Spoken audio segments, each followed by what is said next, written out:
ખેડૂત મિત્રો, કૃષિ mall agro centre Manavadar YouTube ચેનલમાં તમારું સ્વાગત છે। તો અમે આજે મગફળી અને કપાસની વિઝિટમાં આવી ગયેલા ત્યાં। તો આ બાપાથી થોડોક ઘણો પરિચય લઈએ આપણે। તો તમારું નામ જણાવશો આખું? મારું નામ ડાંગર હાજાભાઈ ગોવિંદભાઈ, તમારું માણાવદર છે અને સર્વે નંબર ખડિયા, તાલુકો માણાવદર।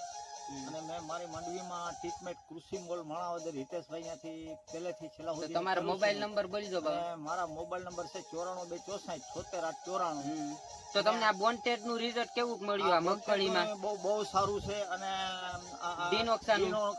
એનું બહુ સારું છે અને પહેલાથી છેલ્લા સુધી પાંદડું એવું અને મગફળીમાં પાક પણ બહુ સારો છે, ભરાવદાર દાણા છે। અને હું તો બધા ભાઈઓને વિનંતી કરું છું કે કૃષિ મોલમાંથી દવા લેજો અને એના માણસો જોઈ જાય ને એ પ્રમાણે દવા લખી દેશે। અને મારે કપાસમાંય સારું છે, માંડવીમાંય સારું છે અને હું આ ખેડૂત ભાઈઓને પણ ભલામણ કરું છું કે કોઈ પણ તમારે દવા છાંટવી હોય કોઈ પણ પાકની અંદર તો પહેલાં ત્યાં એનો મુલાકાત લેજો કૃષિ મોલ હિતેશભાઈનો। એટલે એ ત્યાં ખેડૂત એના માણસો આવીને જોઈ જશે, એના અનુભવી માણસો છે, આ કૃષિના ઋષિ છે।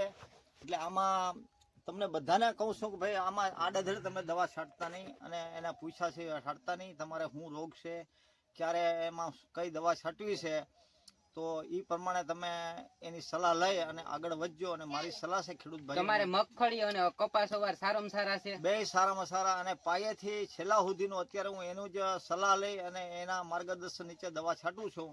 અને હું એ સિવાય ક્યાંય બીજેથી કોઈની સલાહ સિવાય હું સલાહ લેતો નથી। તો કૃષિ મોલ સાથે તમે કેટલો ટાઈમ થયા જોડાયેલા? હું 2-3 વર્ષથી જોડાયેલ છું અને એના જોડાયા પછી મારે ઉત્પાદનમાં પણ ઘણો બધો ફેર છે અને દવા ખોટી આપતા નથી। જેને જરૂર હોય જે પાકને એટલી જ આપે છે। તો આ બધા ભાઈઓ બોન્ટેડ અને ડિનોક્સા મારી શકે છે? હા મારી શકે અને મરાય મારો ભાઈ।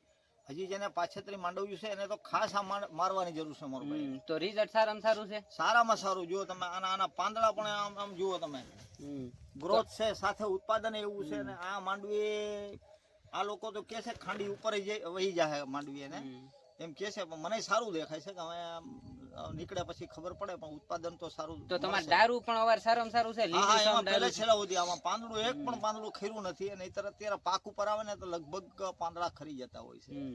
અને મારા ખેડૂત મિત્રોને પણ એ જ સલાહ છે કે ત્યાં એની સલાહ લઈ કૃષિ મોલમાં અને એના માણસો જોઈ જાય અને ત્યાંથી જ દવા લેજો, એ મારી ભલામણ છે। નમસ્કાર।